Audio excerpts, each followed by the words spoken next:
Good afternoon. I thought our guys did a really good job last week of coming out of the gate really, really fast. The very first play was an explosive of 30 yards or more.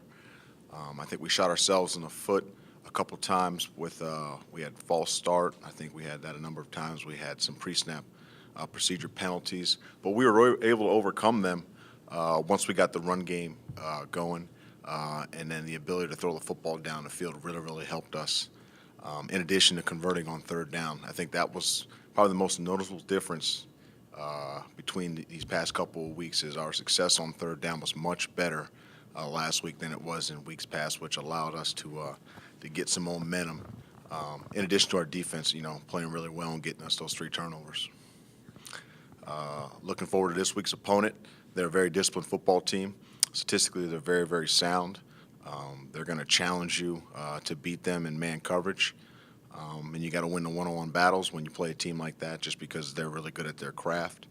And they got a lot of veterans returning. And so I think they have 2 guys that are sophomores and everyone else is a junior or above. So with that being said, they know their scheme. They're well coached. And it's going to be a unique challenge this week. B.J. Farrow's only been targeted 4 times in the last 6 quarters. That mixture of maybe a left knee injury, and are you pleased with how guys like Damian King, Cephas Reddick have stepped up and are making catches there out of the slot? With regards to particular people being targeted, we don't necessarily choose, hey, X, Y, and Z, we need to get him the football on this down and distance. I think it's really situational, but we substitute a lot of different guys throughout the ball game, and so you're going to notice we'll have anywhere between 5 and 9 different guys catch the football within a ball game, and just because we really believe in the ability to not hone in on one person, because once you do that, then defenses know what you're trying to do, who you're trying to get the football to, and then limits you. So with that being said, I don't think the knee injury really bothered him that much, but I think it has limited him, in certain situations. But when he does touch the football, usually it's a big play. It's some type of conversion or first down of some sort. You mentioned them playing a lot of man coverage. Are you anticipate them doing that again here this week? And, is that I guess what kind of athletes do they have back there in their secondary? Yeah, they have a number of guys that are FBS transfers, on their football team. In addition to the fact that these guys are well trained. These guys are really good athletes. They know how to flip their hips. They know how to turn, run, and accelerate. And so, with that being said, I don't think they're going to change who they are. That's not the nature of that defense, nor I imagine that entire football team. I think that they know exactly who they are and what they're going to do, and what they need to do to beat an opponent any given week.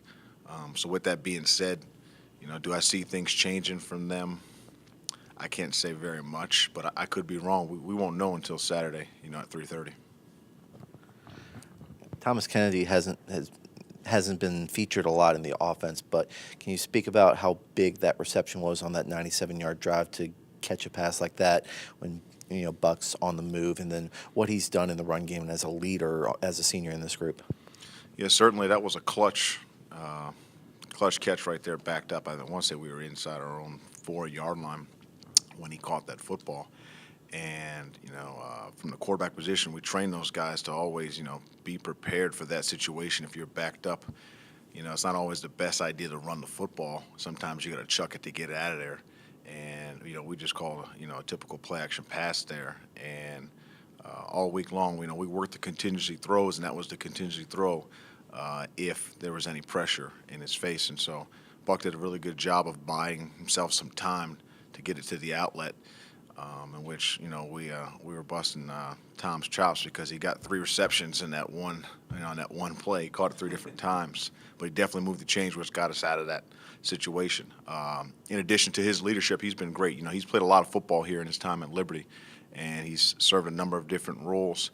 And the fullback position at Liberty University is one of importance because those guys, they're the plumbers, they're the bodyguards, they're security. These guys, they got to come in there and they got to block and they got to uproot people and get people out of the way so that we can run the football, in addition to throw the football as well in the pass game. So Tom has been phenomenal for us, and we've been really, really appreciative of his service and what he's done here at Liberty.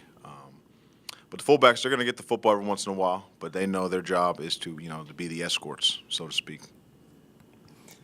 Offensively, do you feel like your group made a step forward last week, and what pleased you the most from an offensive standpoint last week? I think these past couple of weeks, we've been moving the football in a positive direction. I think the two things that were the most noteworthy were, one, there weren't any significant turnovers from the quarterback position.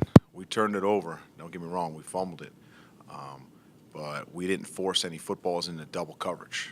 And the other thing that's noteworthy is the fact that we were able to convert on third down. The issue was it was third and long. It's 3rd and 7, 10 plus. And we all know, the farther it is on third down, you got to go, the less likely you are to convert. And we were able to convert a number of times on 3rd and 10 plus, which was very, very fortunate. And a guy that played a huge role in that was Cephas Reddick. He had a number of clutch third down catches that allowed us to continue to, to move the football down the field on those drives. And so with that being said, I like the fact that we were able to move the football on third down when we needed to, in addition to not force any footballs in double coverage. You feel like Buck was a little more consistent this week with his throwing? I mean, obviously he missed the touchdown throw to Tom Kennedy, but then came back a couple of days later and hit Cephas, like you were saying, on a 3rd and 15. Just your assessment of him. Yeah, I think he's made some improvement over the past couple of weeks of just, taking what the defense gives you, so to speak. We always say this at the quarterback position: follow your progressions because they lead to completions. If you're saying no to the number 1 receiver, odds are the number 2 guy is open. If you're saying no to the number 2 receiver, odds are the 3rd guy is open. And so if you exhaust your progressions, the likelihood of someone being open is favorable. So with that being said, he's done a good job these past couple of weeks of being coachable and going through his reads and trusting what he sees. Sorry, I guess one more here. Just kind of with Duquesne defensively. I mean, what do they really do well, and what's it going to take for you guys to be able to move the ball on them here this week? They've defended the run really well all season. The exception being against South Dakota State. That was the first ball game in a hostile environment, and they had to go on the road. But other than that, they've really, really done a good job of stopping the run.